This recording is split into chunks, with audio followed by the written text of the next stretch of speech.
Meus caríssimos irmãos e irmãs, a liturgia de hoje nos apresenta este trecho do martírio de Estevão e a sequência do discurso de Jesus a respeito do pão da vida. Quais os ensinamentos que nós gostaríamos de tirar para a nossa reflexão, nosso crescimento espiritual desta liturgia de hoje?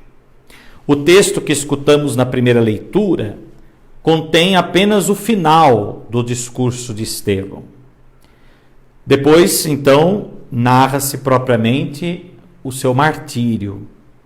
A maior parte desse discurso, com exceção de poucos versículos, é uma narração que, de certa forma, edifica a história da salvação.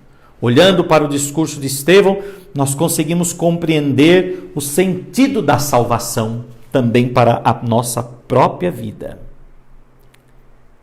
Estevão conclui com palavras duríssimas, dirigidas então aos seus ouvintes.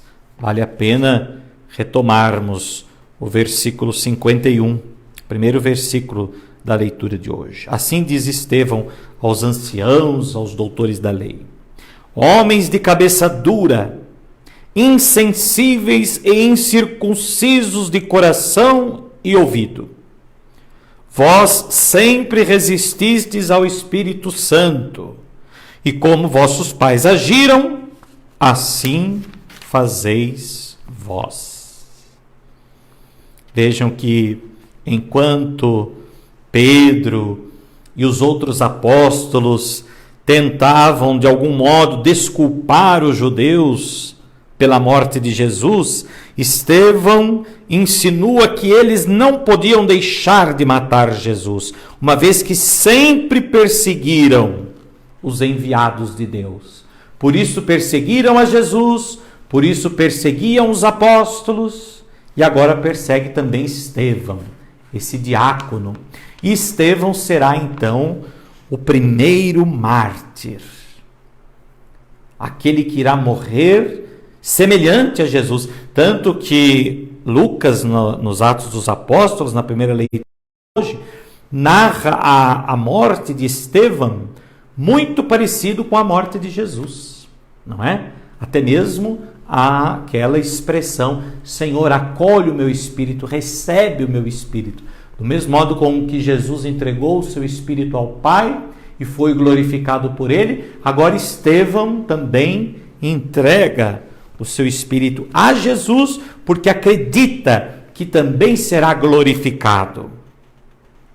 E por isso, então, diante daquela acusação de Estevão aos doutores da lei, etc., a reação foi violenta. E, ao mesmo tempo, na descrição da primeira leitura de hoje do martírio de Estevão, deste santo diácono, diante da multidão furiosa, no entanto, permanece a um nível superior. Estevão vê o céu aberto e lá contempla a glória de Deus e Jesus ressuscitado à direita do Pai. E assim, o primeiro mártir da igreja vai, de certa forma, sereno ao encontro da morte. E tudo isso graças à morte de Jesus, que agora ressuscitado é constituído Senhor, anima as suas testemunhas, mostrando-lhes o céu aberto como meta gloriosa e já muito próxima. Vejam então que bonito, meus irmãos. Estevão, esse primeiro mártir da igreja, ele entrega o seu espírito ao Senhor. Ele tem uma morte, por mais que tivesse sido violenta, como foi, ele morre apedrejado, mas ao mesmo tempo tem uma morte serena. Vai serenamente ao encontro do Senhor. Vejam esse pormenor, né? Não é a forma como nós morremos que torna a nossa morte mais ou menos serena. Estevão foi apedrejado, foi uma morte certamente muito violenta, Podemos imaginar a violência. Eles estavam furiosos. E aquela fúria, de certa forma, estava no peso daquelas pedras. Ou naquelas pedras estava toda a fúria, toda a ira que eles traziam sobre Estevão. E tudo aquilo caiu sobre Estevão. No entanto, Estevão, sereno: Senhor, acolhe o meu espírito. E contempla o céu aberto. O céu aberto é como que a meta gloriosa e já muito próxima de todas as testemunhas de Jesus Cristo. Esse é o verdadeiro sentido da ressurreição. Jesus morreu e ressuscitou a fim de garantir-nos a vida eterna, a fim de garantir-nos o céu. Ele abriu as portas da eternidade para nós, de tal forma que essas portas se abrem a nós.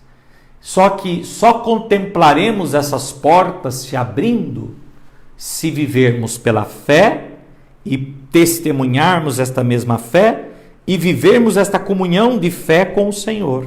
Por isso não importa a forma como nós morreremos, não importa a maneira como nós morreremos, importa é como nós estaremos diante da nossa morte. Importa é como nós espiritualmente estaremos na hora derradeira, na nossa hora derradeira. Por isso, Jesus garante com a sua morte, com a sua ressurreição, ele garante a todos nós a glória, a ressurreição, o céu aberto. E por isso, então, diante desta confiança de Estevão, assim como Jesus confiou ao Pai o seu Espírito, assim também Estevão confiará a Jesus o seu Espírito.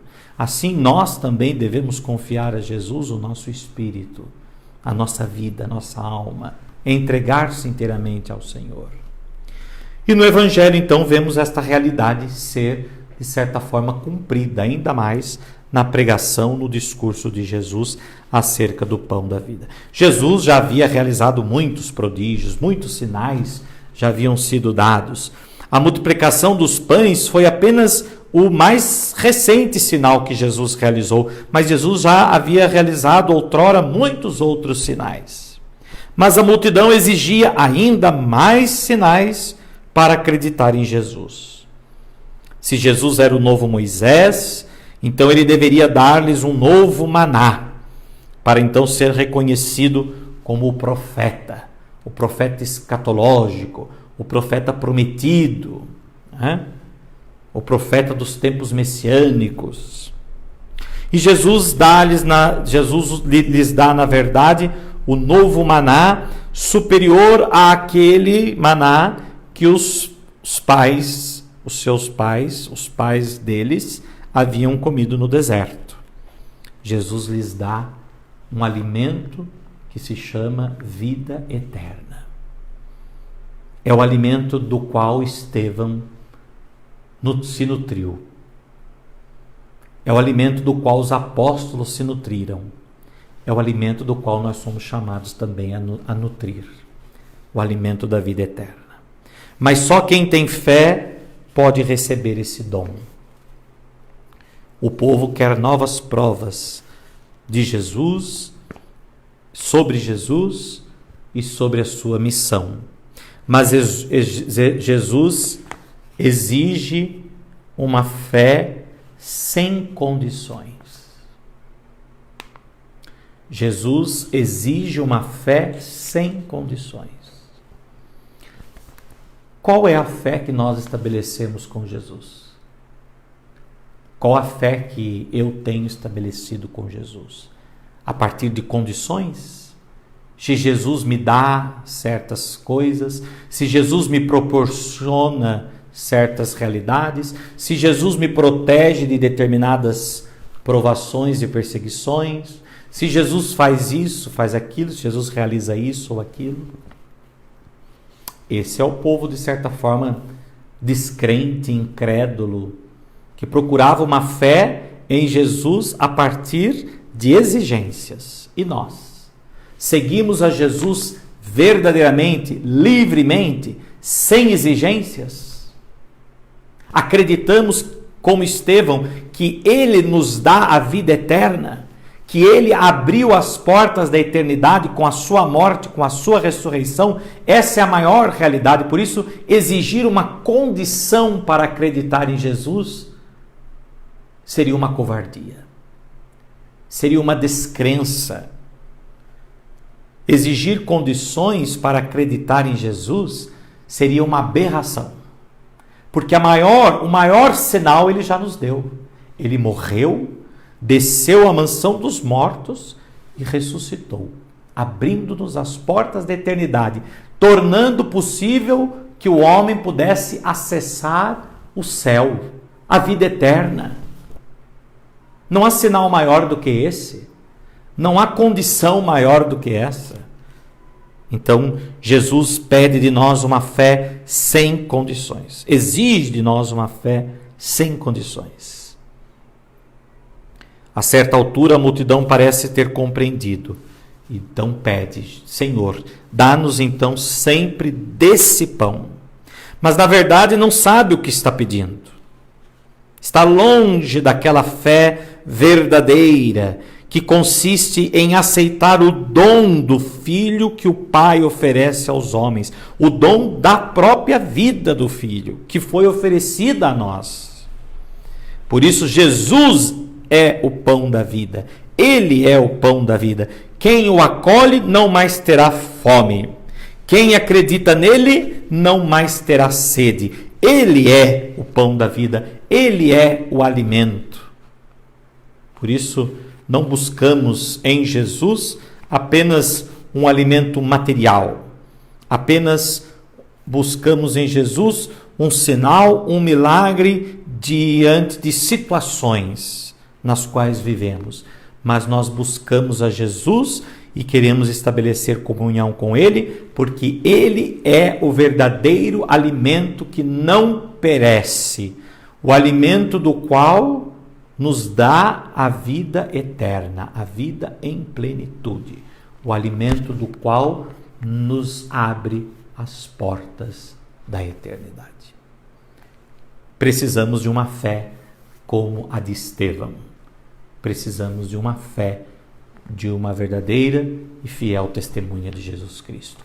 É esta fé que Jesus espera de nós. Assim seja. Amém.